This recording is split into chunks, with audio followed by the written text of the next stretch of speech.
Sérgio, mártir da Cesareia na Capadócia, por muito pouco não se manteve totalmente ignorado na história do cristianismo. Nada foi escrito sobre ele nos registros gregos e bizantinos da Igreja dos primeiros tempos. Entretanto, ele passou a ter popularidade no Ocidente, graças a uma página latina datada da época do imperador romano Diocleciano, onde se descreve todo o seu martírio e o lugar onde foi sepultado. O texto diz que no ano 304 vigorava a mais violenta perseguição já decretada contra os cristãos, ordenada pelo imperador Diocleciano. Todos os governadores dos domínios romanos, sob pena de confisco dos bens, da família e de morte, tinham de executá-la. Entretanto, alguns, já simpatizantes dos cristãos, tentavam em algum momento amenizar as investidas.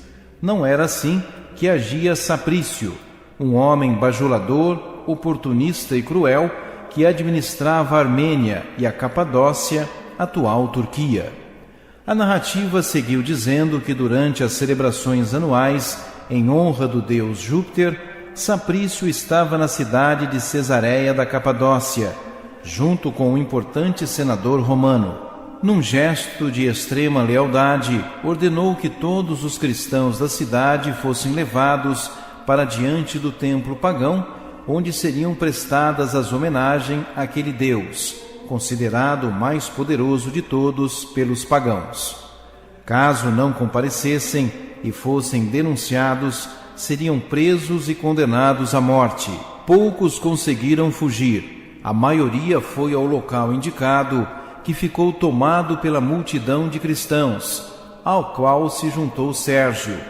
Ele era um velho magistrado que há muito tempo havia abandonado a lucrativa profissão para se retirar à vida monástica no deserto.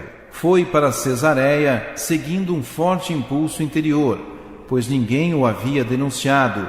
O povo da cidade não se lembrava mais dele. Podia continuar na sua vida de reclusão consagrada, rezando pelos irmãos expostos aos martírios. A sua chegada causou grande surpresa e euforia. Os cristãos desviaram toda a atenção para o respeitado monge, gerando confusão. O sacerdote pagão que preparava o culto ficou irado. Precisava fazer com que todos participassem do culto a Júpiter, o qual, segundo ele, estava insatisfeito e não atendia às necessidades do povo. Desta forma, o imperador seria informado pelo seu senador e o cargo de governador continuaria com Saprício. Mas a presença do monge produziu o efeito surpreendente de apagar os fogos preparados para os sacrifícios. Os pagãos atribuíram imediatamente a causa do estranho fenômeno aos cristãos, que com suas recusas haviam irritado ainda mais o seu Deus.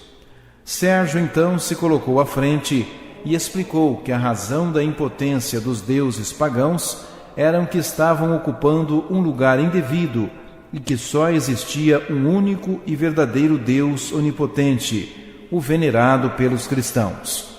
Imediatamente foi preso, conduzido diante do governador, que o obrigou a prestar o culto a Júpiter. Sérgio não renegou a fé, por isto morreu decapitado naquele mesmo instante. Era o dia 24 de fevereiro. O corpo do mártir, recolhido pelos cristãos, foi sepultado na casa de uma senhora muito religiosa. De lá, as relíquias foram transportadas para a cidade andaluza de Úbeda, na Espanha. São Sérgio, rogai por nós.